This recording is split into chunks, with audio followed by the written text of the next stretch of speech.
Hi, just a quick reminder that this podcast has merch, a Patreon, a Fiverr gig, and some affiliated links. The links to everything that I just mentioned will be in the show notes. Alright, now enjoy the show.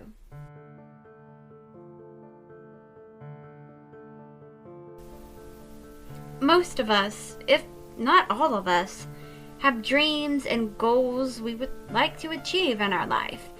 And if we work hard, we might get to reach those goals. But let's be honest, luck often plays a role in what we accomplish. And if luck has a hand in us achieving our goals, then the opposite is also true.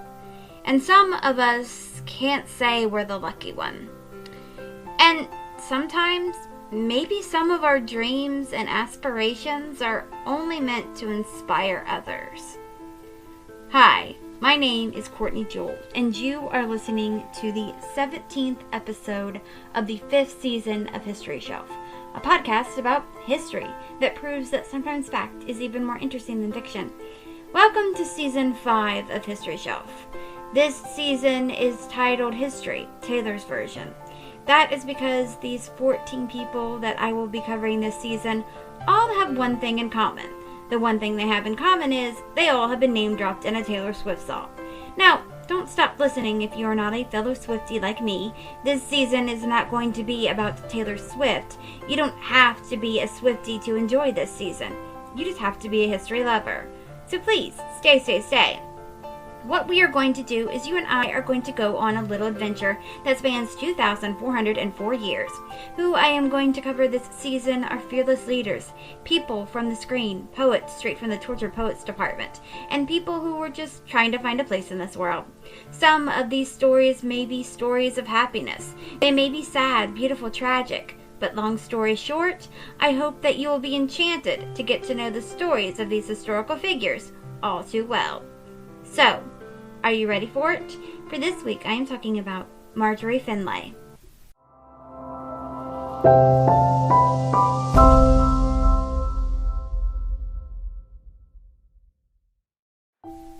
This is going to be another short episode. I actually thought at first that I wasn't going to cover Marjorie because I didn't know if there would be enough information on her for even a 10-minute episode.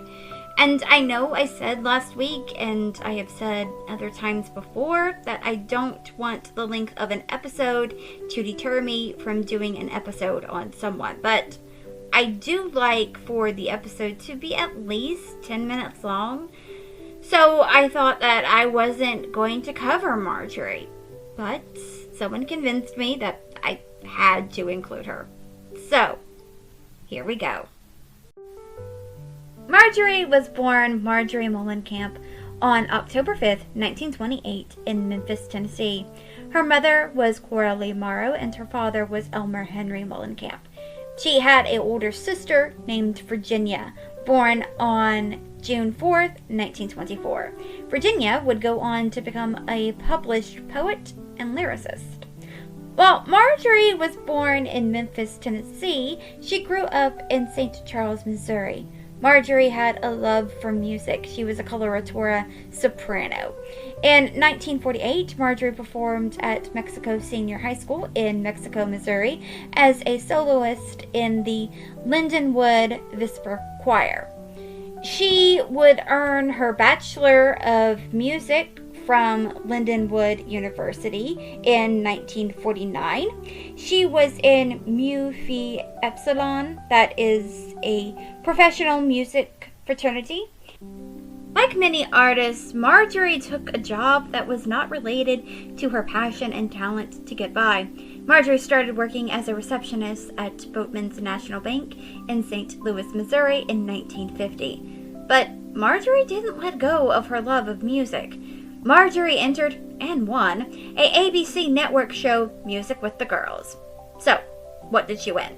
She won a radio spot and she toured on the network radio show for 15 months. In the summer of 1950, Marjorie studied at the Berkshire Music Center.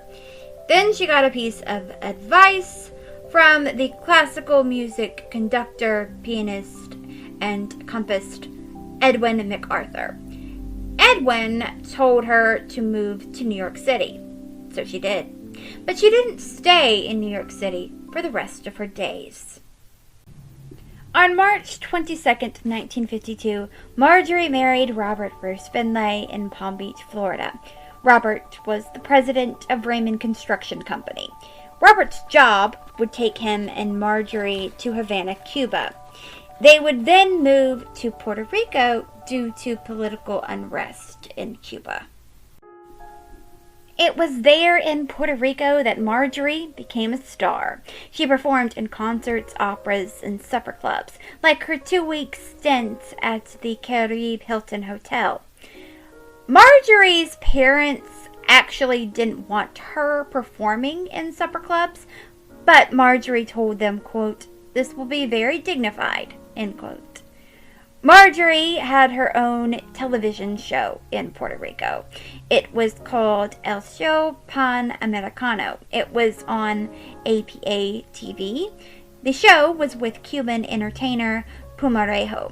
Professionally, Marjorie was known as Margie Finlay, and Margie could only speak broken Spanish, which might be a disadvantage when you are on a television show in a Spanish-speaking country, but her audience loved it.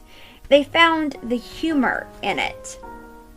Puerto Rico loved Marjorie. They thought that she had a girl-next-door demeanor. When she would leave the studio every night, she would be surrounded by fans, both young and old. Her television show ran 6 nights a week for 17 months. Marjorie wasn't done seeing the world. Marjorie and Robert moved back to Caracas, Venezuela. Revolutionists decreased construction activities, so they couldn't stay there long. Out of all of the people that I've covered, Marjorie is probably the most well-traveled. Together, Marjorie and Robert had 2 daughters. Their first daughter is Allison, born in 1957, and their second daughter is Andrea Gardner, born on January 10th, 1958. The family then moved back to San Jose, Puerto Rico. The Finlays lived for a time in the 1960s in Singapore. Robert's work had also taken them there. You know, Marjorie was just trying to find a place in this world, and to do that, she needed to go all around the world. The Finlays spent a few years in Singapore, but through all the changes of addresses, one thing that did not change was Marjorie's love for music. In 1962, she sang in the St. Louis Symphony Orchestra pop concert at Kiel Auditorium. In November of 1968, she performed for 5 nights as the lead soprano in the opera The Bartered Bride at the Victoria Theatre in Singapore.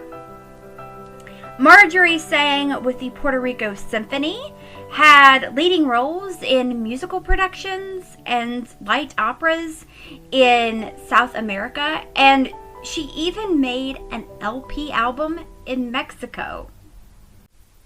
Marjorie, Robert, and their daughters moved back to the United States and settled in Reading, Pennsylvania. Marjorie died from an undisclosed cause on June 1st, 2003 in Reading, Pennsylvania. She was 74 years old. If you are a Swiftie, then you probably already know the significance of Marjorie Finlay. But if you're not a Swiftie, then you're probably wondering why Taylor Swift would mention some random opera singer in one of her songs. Well, remember Marjorie's daughter Andrea? She would go on to have children of her own. Andrea's oldest child would be a girl named Taylor. Taylor Swift, that is. Marjorie sadly never got to see what her granddaughter would become, but she is all over Taylor's career. Taylor has said that her grandmother inspired her career.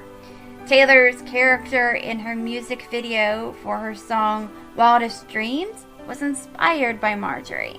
There is a photo of Marjorie in Taylor's music video for her song Anti-Hero. In her lyric video for her song Timeless, there are photos of all 4 of Taylor's grandparents. Taylor even wrote a song about Marjorie. The song is titled Marjorie, and Taylor used old recordings of her grandmother singing opera and used her grandmother's vocals as background vocals in the song. The song Marjorie is track 13 off of Taylor's 9th studio album, Evermore.